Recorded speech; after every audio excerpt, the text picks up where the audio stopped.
আসসালামু আলাইকুম বন্ধুরা, আশা করি সবাই ভালো আছেন। তো আজকে আমি আপনাদেরকে দেখাবো পাদ থাই নুডলস রেস্টুরেন্টে আমরা কিভাবে তৈরি করে থাকি।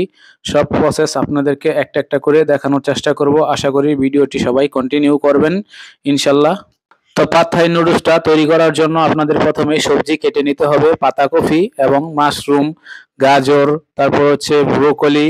আপনারা আপনাদের পছন্দ মতো সবজি দিয়ে কিন্তু এই নুডলসটা তৈরি করে খেতে পারবেন। আর এই নুডলসগুলা কিন্তু পানিতে, কুসুম গরম পানিতে ভিজিয়ে রাখতে হবে আধা ঘন্টা।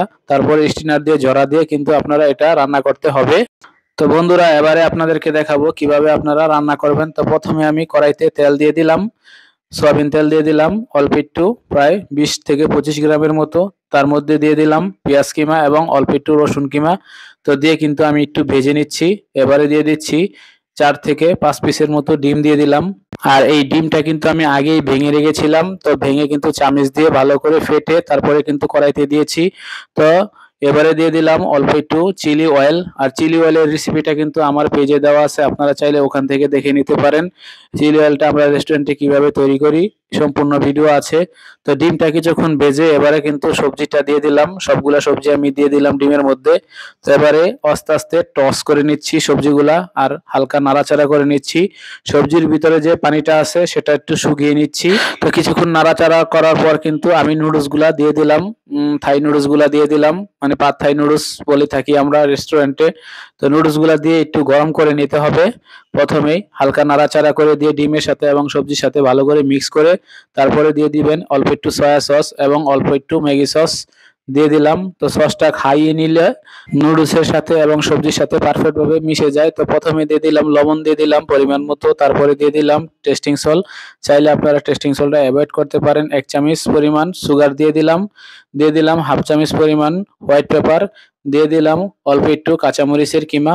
তো সবকিছু দিয়ে কিন্তু আবারও আমি একটু আস্তে আস্তে নেড়ে নেড়ে মিক্স করে দিচ্ছি। আর এই নুডলসটা পাকানোর সময় অবশ্যই আপনারা চুলার হিটটা স্লো করে নেবেন। সেক্ষেত্রে আপনাদের নুডলসগুলো অনেক ঝরঝরা থাকবে এবং সুন্দর হবে। আর যদি হাই হিটে রান্না করতে যান তাহলে কিন্তু নুডলসটা লেগে যাবে এবং অনেক গুঁড়া গুঁড়া হয়ে যাবে। তো স্লো হিটে রান্না করলে ভালো হবে। তো এরই মাঝে কিন্তু আমি দিয়ে দিয়েছিলাম একটু শুকনা মরিচের ফাঁকি।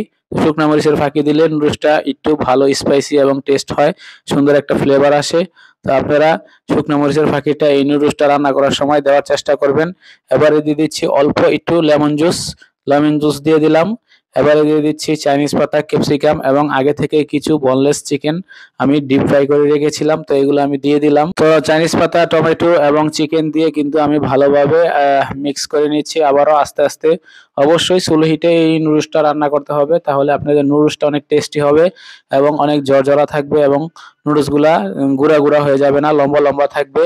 তো মোটামুটি আমার নুডলসটা কিন্তু রান্না হয়ে গিয়েছে। তো আপনাদেরকে দেখাচ্ছি আমি কিভাবে আমি নুডলসটা রান্না করলাম। তো চাইলে আপনারা কিন্তু আমার এই রেসিপিটা দেখে বাসায় ফলো করে পাদ থাই নুডলসটা তৈরি করে রান্না করতে পারেন। তো আমার এই রেসিপিটা আপনাদের কাছে কেমন লেগেছে আশা করি সবাই জানাবেন। আর এর উপরে আমি দিয়ে দিচ্ছি গার্নিশ হিসাবে দিয়ে দিচ্ছি বাদামের গুঁড়া দিয়ে দিচ্ছি অল্প একটু। আর আলাদাভাবে আমি একটা ডিমের পাতি উঠিয়ে রেখেছিলাম, সেইটা ডিমটা কেটে উপরে আমি এখন দিয়ে দিব গার্নিশের জন্য। তো দেখেন আমি একটি একটি করে কিন্তু ডিম বসিয়ে দিচ্ছি উপরে। তো আপনারা চাইলে কিন্তু আপনারা কিন্তু এভাবে আমাকে আমার রেসিপিটা ফলো করে বাসায় তৈরি করতে পারেন পাদ থাই নুডলস। তা আশা করি সবাই কমেন্টে জানাবেন আপনাদের কাছে রেসিপিটা কেমন লেগেছে। সবাই ভালো থাকবেন, সুস্থ থাকবেন। আসসালামু আলাইকুম। সবার জন্য শুভকামনা।